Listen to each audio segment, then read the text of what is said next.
unity candidate that can bring the party together, and that's why I am 100% focused on making sure that Elizabeth wins these next 6 primaries. And Deborah, you certainly want a candidate who's going to represent women's issues, I'm sure, but not in the form of Elizabeth Warren.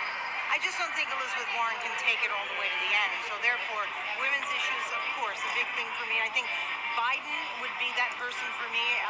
Bernie is not my guy or gal. He's just, I think some of his issues are just, it's too much, with medical for everyone. I just don't think. Pete was actually my candidate, and I think he would have been tremendous. And I think we're going to hear more from Pete in the future. Okay, can somebody just make sure this vehicle doesn't reverse into us? Thanks very much. It's the reversing lights are on as we're chatting. That would be a bad thing, wouldn't it? That would be a very bad thing. I think We're prepared to take on whatever comes our way. Let's be honest, Elizabeth Warren is not going to win. Who do you think will? Yeah, we just need to move a little bit out of the way here. This is what happens with live television. Yes, it sure does. Who do you think might win?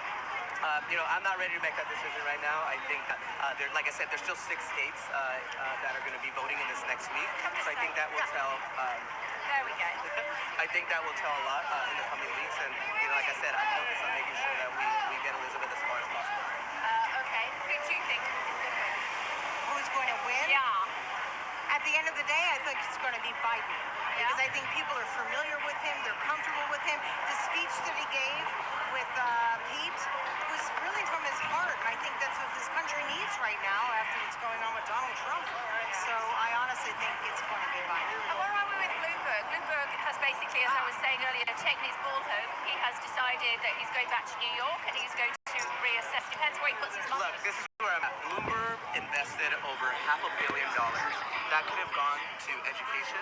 As an education advocate, we need every child in America to have childcare, universal pre-K. He could have helped eliminate student debt for folks. Bloomberg and needs to invest his money in causes like he has done before, and I'm excited for him to continue to do that after he, doesn't continue his candidacy. Bloomberg ran a sloppy campaign. He got in too late. He just thought by throwing money at it that people would immediately gravitate toward him. He was a good mayor. He messed up this campaign and he was a lousy debater. So he's going home, and I think he's going to put his support behind Biden. So what's going to happen. One more thing to note is that I feel like as a party, we need to make sure that we can't buy ourselves into elections. And that's what he did. He entered the race late with money. And that means that any wealthy person can do that. I don't think that is the values of our party. And we need to make sure to have thoughtful conversations about what we do moving forward as a Democratic Party. In the United Kingdom, we have limits as to how much money can be spent on election campaigns. We should have that too. Yes. That was going to be my question. We both agree. See, this is as Democrats, we're on the same page. Making sure that we agree on issues. Actually. I'll vote for whatever woman or man I think is best. It won't be Donald Trump. So there you go. A quick comment on it, Deborah. Warren's accusation that Bernie said a woman could never be president. I think he didn't That mean was a big sign. No, I don't think he meant it the way it came out. It's a lousy thing to say, and it just goes to show you got to really watch what you say publicly, because it's going to come back one day and bite you. But I don't think he meant it that way. Can I think he could have done a better way. If that was the case, I think he could have done a better job of clarifying. And I don't think that was necessarily satisfactory to Senator Warren and the women in this country. Okay. We're going to have to move before we get run over. Actually, I thought that was quite, entertaining. Right?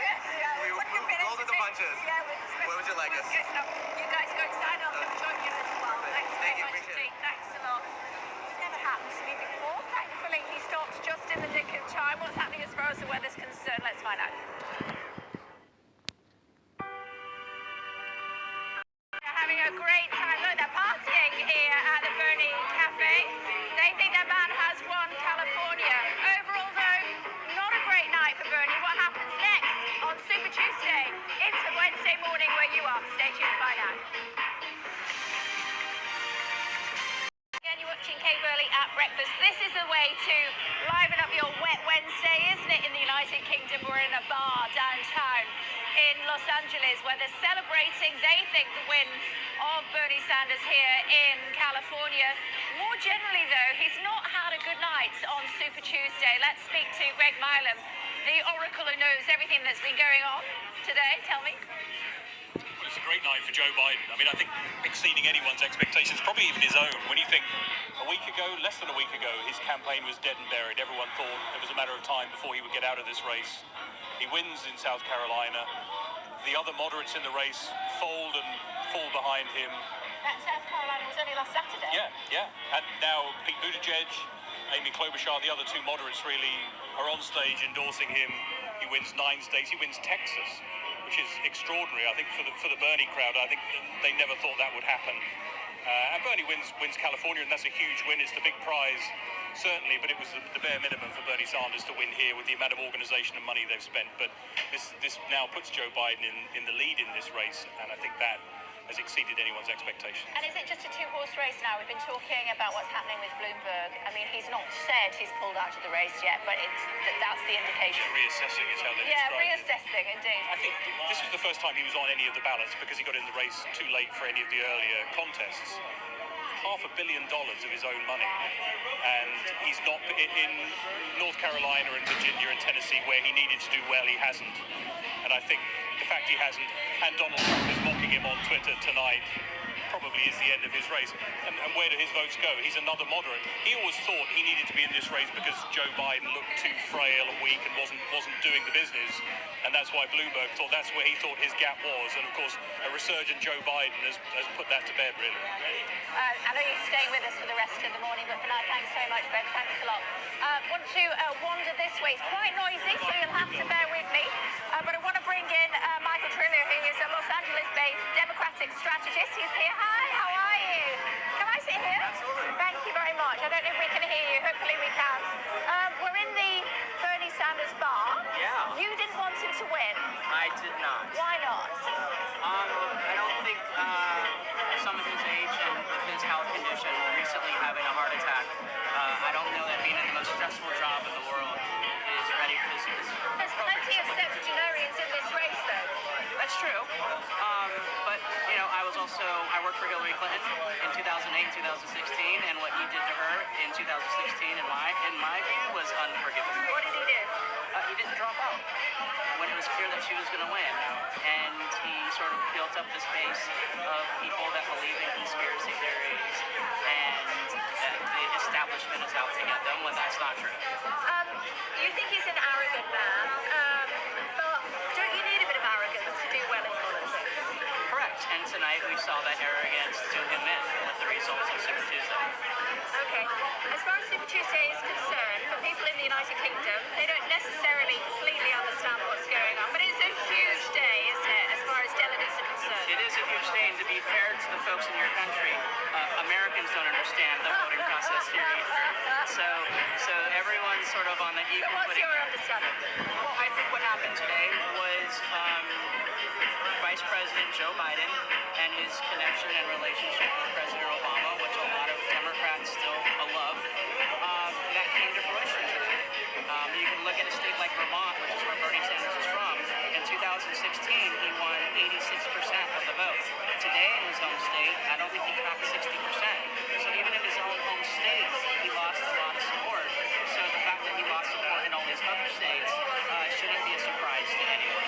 What do you think the candidates need to learn from what happened to Hillary Clinton in order to be the next president of the United States? Well, we have to keep Russia out of our elections. Don't let the FBI launch an investigation 2 weeks before Election Day. And go to Wisconsin and actually do a visit there. Okay, good to talk to you. No problem. Thank you very much for joining us. We appreciate it. It's very loud. Really appreciate it. Thanks a lot. Really loud here. Watch that cable, Dave. But they are certainly celebrating in California. You heard what happens in Vermont. It's the home state of Bernie Sanders. Not doing as well as he did in 2016. As far as Texas is concerned, he's lost that to Joe Biden. We heard from Greg that, that was unthinkable 2 weeks ago. And look what's happening now. They're having a great time. What? Let you enjoy that for a second.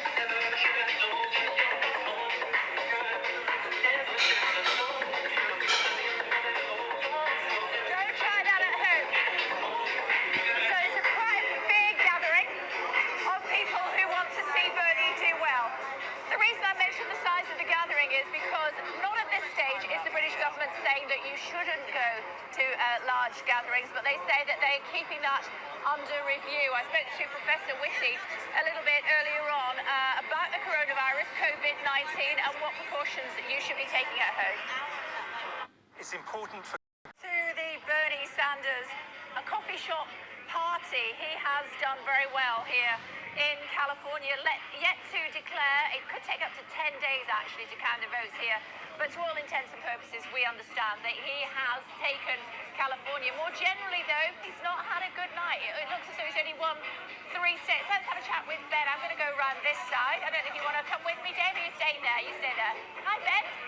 Do we do shaking hands at the moment or not? Yes, we do. Absolutely. Hi. Not too worried about coronavirus. No, not at the moment. Not at the moment. As long as you wash your hands afterwards. Absolutely. For 20 seconds at least. Tell me about the view of how Bernie has done. Excuse me.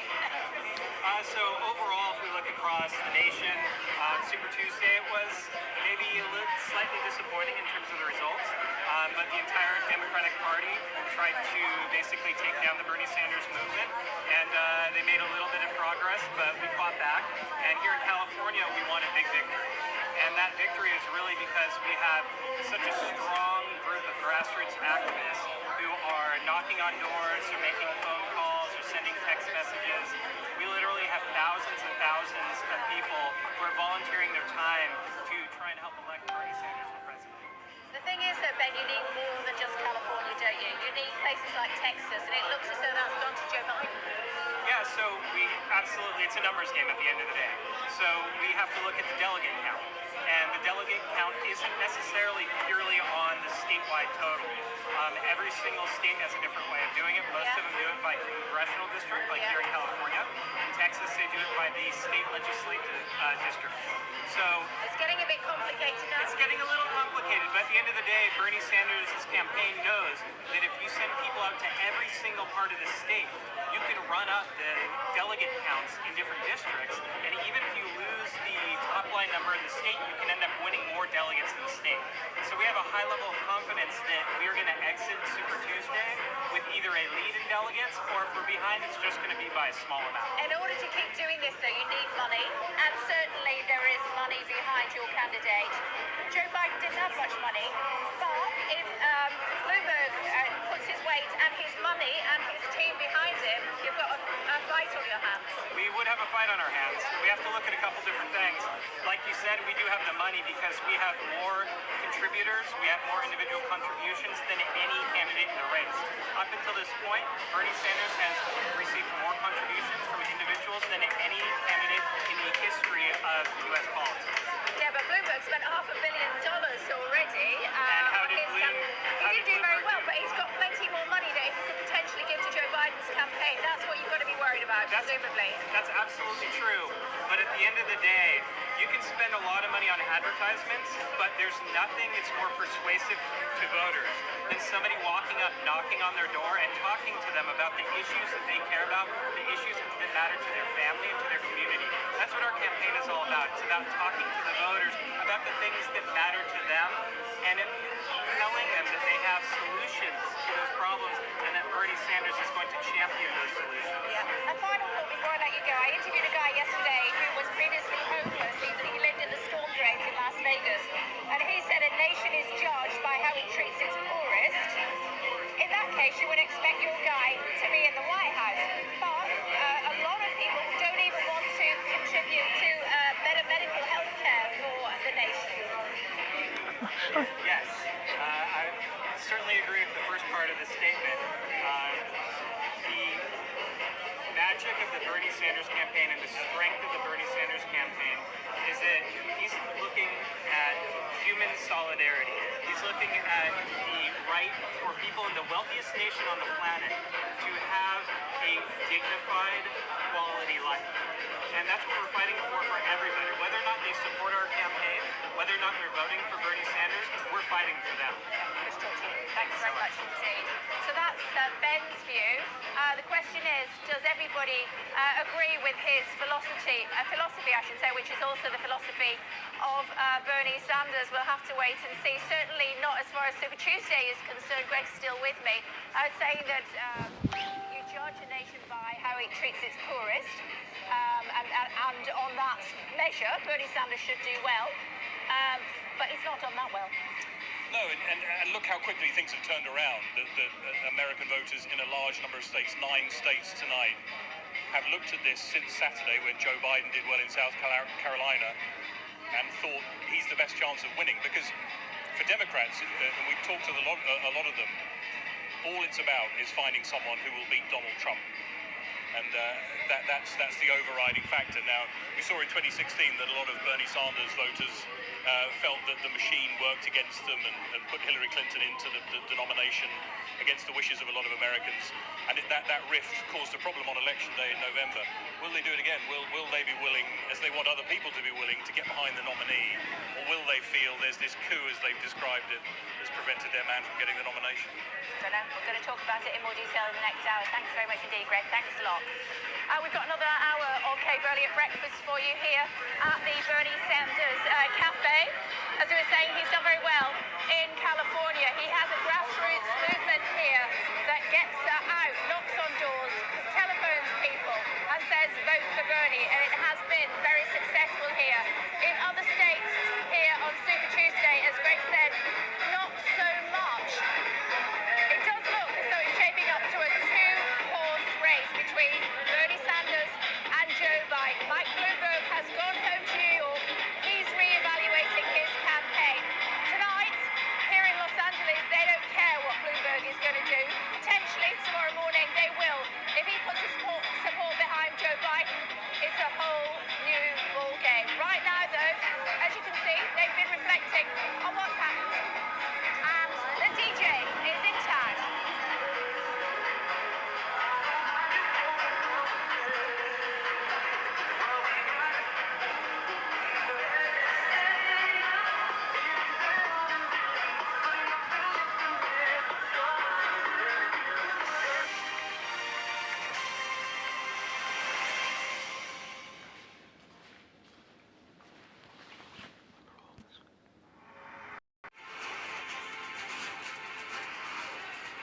Hello everyone, a very good morning. It is 8 o'clock. You're watching Kay Burly at breakfast. We're live from Bernie's Cafe in Los Angeles. A dramatic night of voting suggests it's now a two-horse race for the Democrats trying to oust Donald Trump from the White House. The resurgent Joe Biden is projected to take 9 of the 14 states voting in Super Tuesday, compared to Bernie Sanders' 3, with votes still being counted in 2 other states. Reports too that Michael Bloomberg is heading home, questioning the hundreds of millions of dollars that he's lavished on his own campaign and rethinking his position after a disappointing night. Back in the United Kingdom, and the government has rolled out phase 1 of its coronavirus battle plan. Very good morning. We are live in the US for you on Kay Burly at breakfast, where a dramatic night of voting means the Democrats' race for the White House now looks as though it is a two-horse race. Who could those 2 contenders be? We're here in California at the Bernie Sanders Cafe, where there's an anxious wait for his supporters. They're partying nonetheless. They're hoping to see if he can take this state. Looks as though he will. It's certainly a big one. Most number of delegates here after a less than jubilant night elsewhere. The comeback king, Joe Biden, is projected to win 9 of the 14 Super Tuesday states up for grabs. That's compared to Bernie Sanders. He is projected to win just 3. We're hearing Team Sanders filed a last-minute court order to keep the polls open. That, however, was defeated and they closed on time. It still looks as though he has won, though, here in California. Meanwhile, there are reports that Michael Bloomberg is heading home and rethinking his own campaign. He invested hundreds of millions of pounds, of dollars, forgive me, hundreds of millions of dollars in his campaign. Didn't really get him very far. Our US correspondent Greg Milam has more. They're calling this Joe-mentum, a campaign that from tonight, particularly in somewhere like Texas, where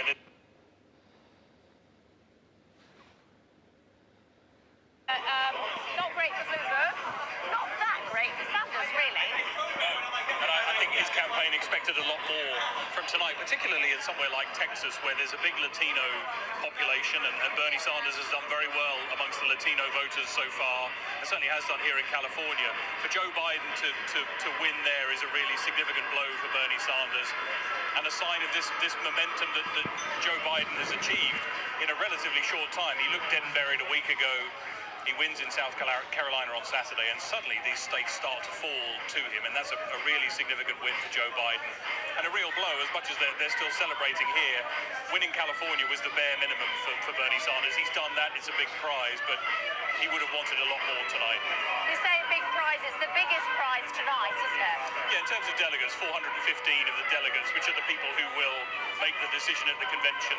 But Joe Biden will win some of those delegates if he can keep the gap down to maybe single digits in terms of a percentage. So it still won't be a bad night. It's all about how well he shows up here in the overall result. But the likelihood is that at the end of tonight, when they've counted all the votes, Joe Biden will be ahead, and no one would have predicted that even 24 hours ago, that Joe Biden would emerge in the lead of that delegate race after Super Tuesday. Okay, great. No, thanks so much indeed. Certainly, as far as Sanders is concerned, he was expecting to win Texas. That's the second biggest state that has been declaring tonight. He didn't.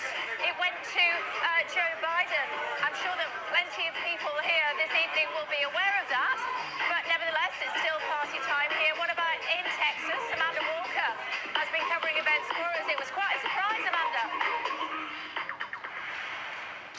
Yeah, big win for Joe Biden. Texas, the second biggest prize in Super Tuesday, and certainly Joe Biden emerging tonight in a position that no one expected 10 days ago. Bernie Sanders was the front runner. He had Mike Bloomberg coming in with his millions as the supposed savior of the moderates, and tonight Joe Biden storming ahead. Now, this is his third presidential bid. He'd only ever won one state prior to Super Tuesday, so it has to be, without doubt, the best political night of his life. And I think what has happened here, from speaking to voters today, one voter in particular, she told me that she went in and she voted with her head, not her heart, for Joe Biden. And that was purely based on what had happened over the past few days. His victory in South Carolina and his former rivals lining up to endorse him, to give him their support. And what that created for her was a sense of faith, of coalescence around someone, which had been lacking for so many voters I've spoken to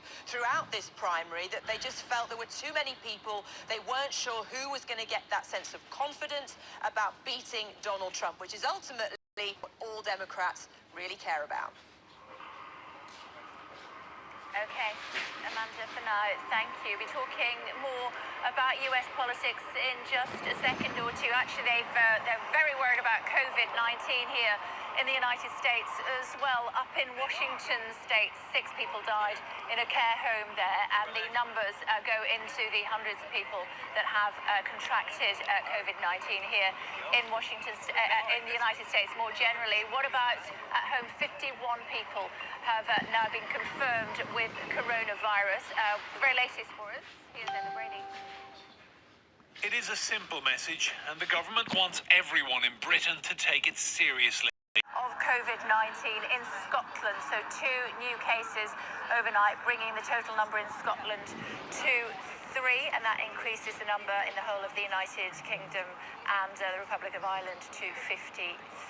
We'll have continuing coverage on that story, of course, throughout the course of the day here on Sky News. But we are in Los Angeles for you this morning, and the reason for that is because it has been Super Tuesday, when 14 states all decide who they would like to be the Democrat candidate to take on President Trump ahead of the election in November. And it has been Joe Biden's night. He has done incredibly well, although he hasn't taken California. That, we believe, it could take up to 10 days actually to count the votes here, but we believe that has gone to Bernie Sanders, which is why we are at the Bernie Sanders Cafe, and they've been chalking his name on the pavement here this evening. But is the writing on the wall for Bernie?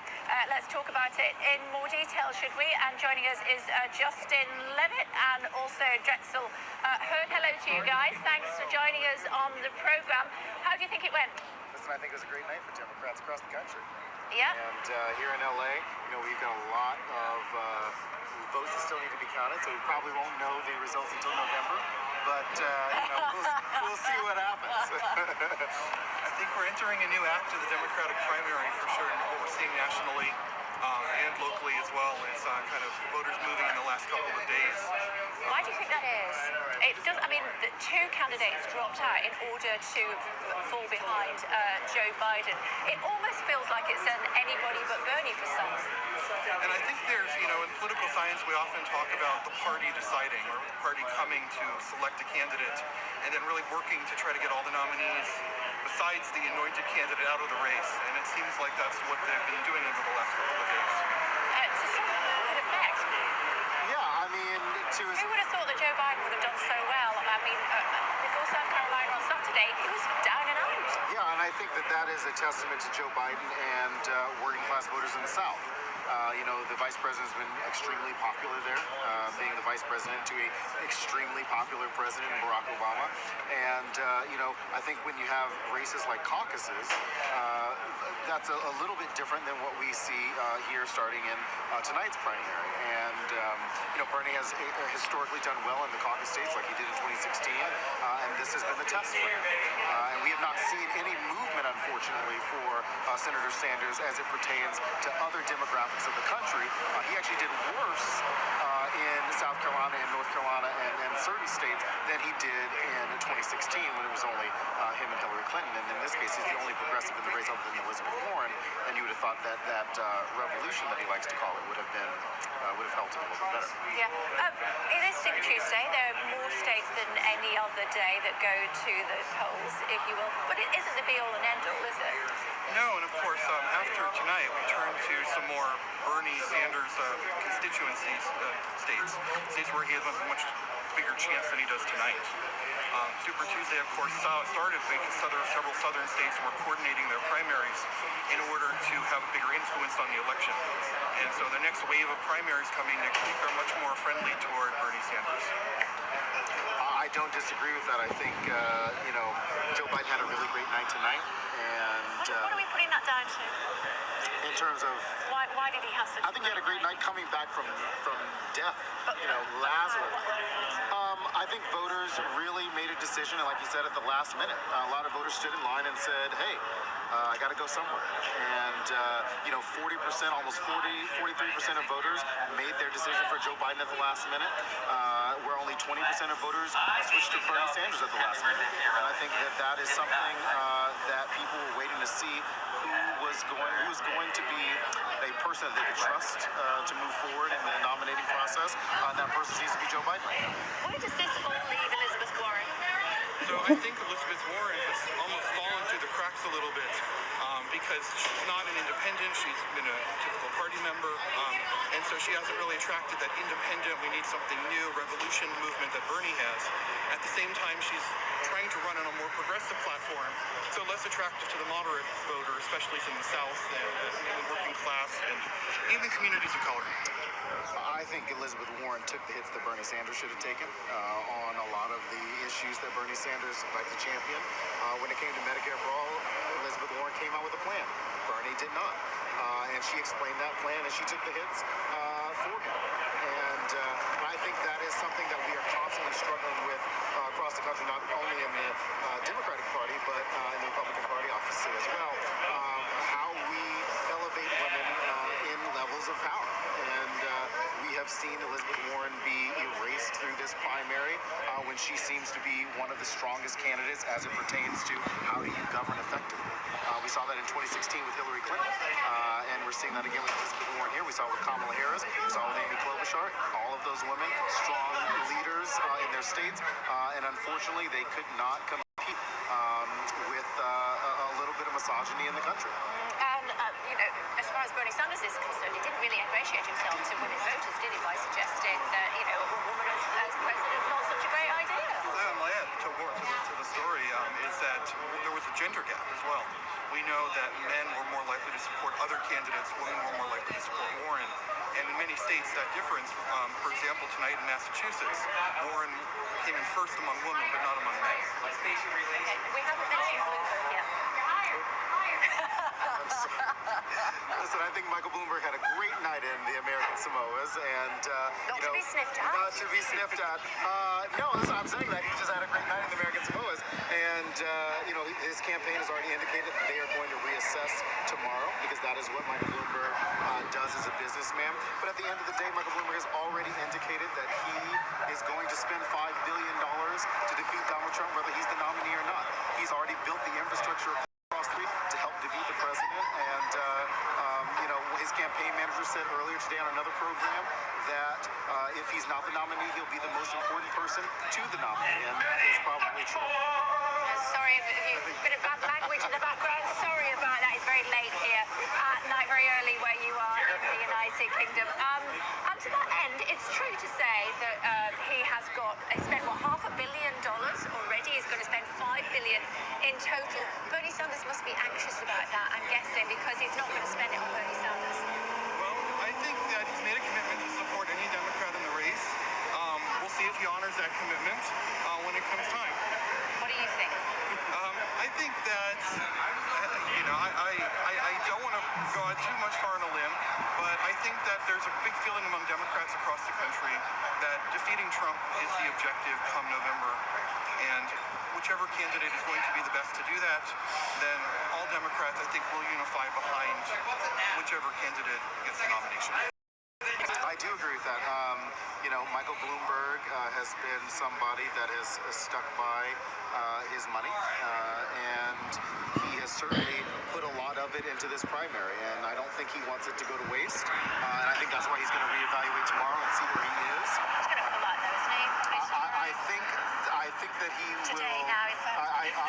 I think for the party he probably will, because I don't think he wants to spend another $500 million on this race, because this was an abysmal night for him, and I think he thought that he would do better than he did, and so hopefully, listen, I have always said, if you wanted to use your money for the party, we'll be happy to take it and help us defeat the president, and that's what we're going to do. Okay, it's good to talk to both of you guys. Thank you so Thanks much. very much indeed for joining us. Thanks very much indeed. Yeah, he really had a bad night. First time actually that he had been trying not to stand on Bernie's name as I walked through.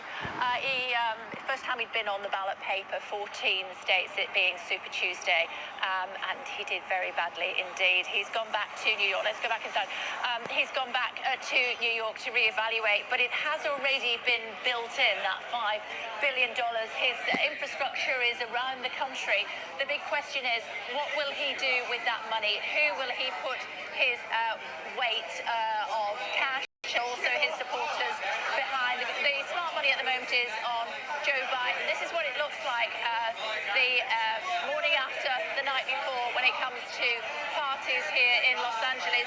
Certainly Bernie has done, it's thought that Bernie has done well here in Los Angeles and in wider state of California, but he only won 3 states in total out of 14 overnight. He was expecting better than that. A bit chilly here actually in Los Angeles about now, but it is very early in the morning. What about where you are? Here's Kirsty. You'll have to forgive me. I'm a very long way away. Sorry about that, Isabel. Right next to me, though, is Greg. We're going to be chatting after the break about what happened overnight. They put a brave face on it here, but by any measure, not good for Bernie. Not a good night. He won California. That was the bare minimum for him, but he lost in a lot of states he would have expected to have done very well. What does that mean for November? Stay tuned and find out.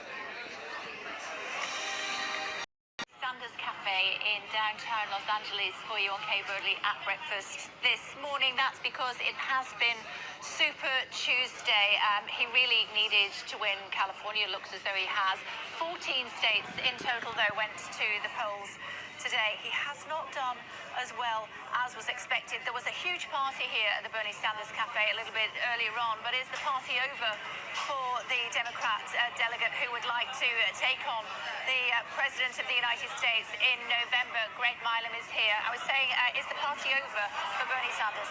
Oh no, I think he's still, bearing in mind he was way ahead before Super Tuesday, and he's won, looks like, a big stake, the biggest prize in California, and he's got a very enthusiastic, as we've seen here, very enthusiastic infrastructure, grassroots campaign, a lot of money that he raises from individual donors, so he will keep fighting even if he's behind in the race at the moment, and he will believe that he can still win in places places like Arizona, which have big Latino populations, enough to keep this alive until the convention. But it's definitely a huge blow. There were states like North Carolina tonight where they spent a lot of money on TV advertising, and he lost to Joe Biden, and that has been a big shock to the campaign and a big blow to his campaign. Why has Joe Biden done so well? Is it because people like Pete Buttigieg and other candidates felt that they were pulling out of the race and putting their weight behind him? Yeah, it's meant there's one moderate candidate as opposed to three, so they've coalesced around Joe Biden. I think also he put a lot of emphasis on winning in South Carolina with the African American vote, and that happened on Saturday, and that has energized his campaign in the eyes of many people. And of course, North Carolina is next to South Carolina. Virginia is a neighboring state as well. So that enthusiasm that came from Saturday has certainly played a part in what's happened tonight. And there are a lot of people who believe that Bernie Sanders won't win against Donald Trump, that he's seen as too radical by a lot of people, and they want someone in the center ground, someone they know, someone they trust, and they believe that Joe Biden is that safe choice, if you like, as opposed to Bernie Sanders. Okay, great. No, thanks so much. Talking about coalescing behind a candidate with similar views, what's going to happen as far as Elizabeth Warren is concerned? She has very similar views to Bernie Sanders. Might she decide that she doesn't want to run any longer in order to boost the support for Bernie Sanders if Joe Biden continues to do as well as he is at the moment? Don't know. We'll have to wait and find out. What we do know is that Texas, that many thought Bernie Sanders would win today, he has not. It has gone to Joe Biden. Amanda Walker is there for us. Goodness me, Amanda, what a surprise. Yeah, not the top prize, but obviously a very big prize for Joe Biden. He'll be delighted by this win and all the other wins. You know, it was just a couple of weeks ago in New Hampshire that Joe Biden's campaign seemed dead in the water, and I said to him, what are you going to do differently? He was shocked at that question, said, get real. I don't have to do anything differently, basically. That seemed short-sighted at the time. But he actually hasn't changed. He hasn't adopted his campaign in any sort of different way. The environment around him has changed. And you really get the sense from speaking to voters that that is what they were waiting for. There was this long list of candidates, lots of different names. And then suddenly, in the last couple of days, what you saw is that coalescing around Joe Biden, the sense of faith and confidence with other candidates saying, yes, he is the guy that can beat Donald Trump. And a lot of voters took their lead from that going into these polls today. There were people going to the polls here in Austin that we spoke to who were saying, you know, I made my decision based on that. They hadn't made up their minds. They were saying, a lot of them, that they were voting